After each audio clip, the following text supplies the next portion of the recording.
So ayan guys, kinakabit na nila yung ano rito, yung mga bintana natin. Yan. Owning window siya. Bali ganyan din yung sukat ng bintana natin sa baba. O maya maya tapos na yan. Ako naman, kinakabit ko na rin yung ano rito, yung water heater natin dito sa CR. Yan, bali ano siya guys, Panasonic yung brand niya. I-mount lang natin yan sa ano sa wall. Tapos naikasa ko na rin yung ano rito, yung circuit breaker. Yan, bali tatlo yung wire niya guys. May ano siya, may ground. Importante yung grounding diyan guys.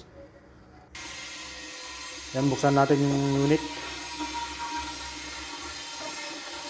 Bali ano lang naman to, i-screw lang natin sa wall. Yan. May dalawang butas ito tsaka sa taas. I-screw lang natin yan guys.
Ayan guys, naikabit ko na yung ano natin, yung unit natin. Bale, i-wiring na lang natin yan. Tapos ikabit natin yung mga fittings. So, goods na yan.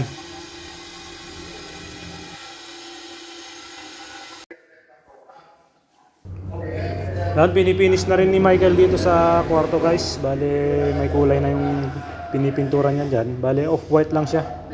Yung kulay na inano natin dito sa kwarto. Ayan. Para ano lang siya, cool, malamig sa paningin, tsaka magmukha ka siyang mas maluwang kasi medyo maano nga tong kwarto na neat lang. Yan, okay na. Tapos na rin tayo dito sa toilet and bath. Yan, ikabit ko na rin yung mga fittings dito guys. So, check natin tong ano, water closet.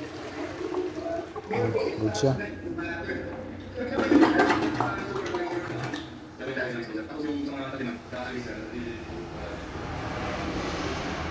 Ayan, ikabit ko na rin yung mga ano rito guys, mga shower, lahat ng mga fittings, tapos tong water heater, okay na rin yan, na-testing ko na rin kanina yan, okay siya. So ayan, tapos na rin yung ano natin dito, lavatory, pero magdadagdag pa kami ng ano rito sa baba, cabinet.